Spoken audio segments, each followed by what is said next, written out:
Thane has been upgraded. Things are bigger, badder, bolder. We had a big break between Mythica 1 and 3 and then shooting 4 and 5. It gave our costume department, actually we hired a whole new costume designer, Emily Jacobson, who had been doing hair on Mythica 1 through 3. She's actually a great costumer, and we had used her on Christmas Dragon and she had done a great job, and so we brought her in on Mythica 4 and 5 to design the costumes. All the characters got a big costume overhaul. The skirt's the coolest part because it's a double circle skirt, so it just keeps going and going, and it's so much fabric, and it's gonna look awesome when she's casting her magic spells and twirling around. And twirling. What if she never twirls? No, she's absolutely gonna twirl. I already talked to the director about this. Oh, It's a done thing. And then also David Powell, who did some armor and leather work for us on the earlier films, he became available full-time, which he hadn't been available to us before. It gave us a chance to explore the characters a little more through their costumes. The producers approached me and they said they wanted some really cool armor for their main character, Thane, and that they wanted paladin armor. I went through kind of a design process, thought about what kind of decoration he would want on his armor since he's in love with Tila. That was part of a big part of it, so the owl became a really strong motif right off the bat. Making cool paladin armor was kind of the brief. After a couple of designs were done, I got a chance to actually read the script, which totally changed the design. I think I should just go with this. Put a cape on this, we're good to go. Yeah. Thane's character was getting a little darker. He was always getting beat up, always getting hurt. He kind of delves into a little bit of an obsessive sort of love for Tila that's not super healthy. And so that really affected the design of the armor. And so we wanted some really darkly colored, shaded armor that could take a beating, that could really read well on screen for him. Use different kinds of materials. Not all of the materials for the armor were the same. We've got leather, we've got urethane rubber, urethane plastics, things like that. That was a great process to go through, kind of working with the producers, reading the script and figuring out more who he actually was becoming instead of just a general, just kind of a basic paladin warrior character. The idea is how many burritos would it take to stuff me?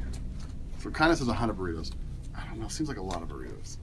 Well, I guess we'll know by tomorrow. Originally, we had it all cast in urethane resin plastic, so it was all super rigid because we thought it would look better. And there was so much movement involved with him that it wasn't going to be safe, and he wasn't going to be able to get a full range of motion with his arms. We ended up using a lot of different materials for each part of his armor. We've got his belly plate, which is obviously leather, and that reads well and everything on camera. And then his shoulder pauldrons we were able to keep in that really rigid, hard plastic, but the chest piece and the back plate we needed to use urethane rubber. We were experimenting with different formulas and we just couldn't get it to be both rigid enough and soft enough, so I ended up lining it with a bunch of leather in the end. The leather worked out to be a better material to back it and to make it that perfect balance of rigidity and flexibility.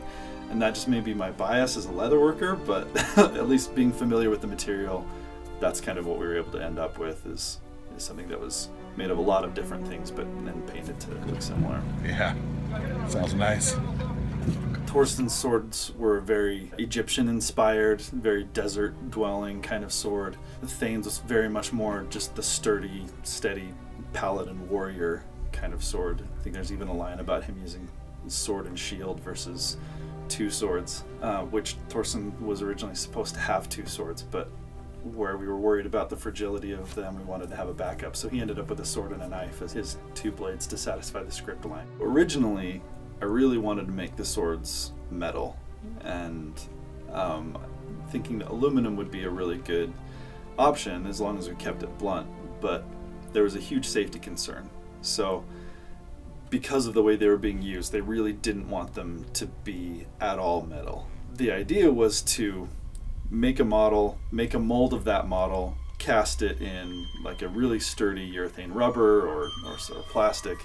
But in experiments with Thane's sword, we had realized that none of those options were really sturdy enough to hold up. So I ended up making a couple of wood models. So we had the main sword for him and then a backup just in case. And sure enough, just as I had worried about, first hit against Thane's shield, Torsten's sword just breaks in half. Well, we can't really shoot a battle scene with Torsten not having a full sword. So luckily we had the backup, but that one broke right off the bat as well. So now we've gone through both of his swords, and we totally have to stop shooting for the day. In the end, we ended up making an aluminum metal Torsten sword, and then we figured out a way to coat it in rubber so that it would be safer. We ended up spending 3 times as much for his sword when we could have done it right the first time, but we didn't really know for sure how that would pan out until we did it. So you learn these things as you go. That was kind of the story with a lot of things on this film, was just trying to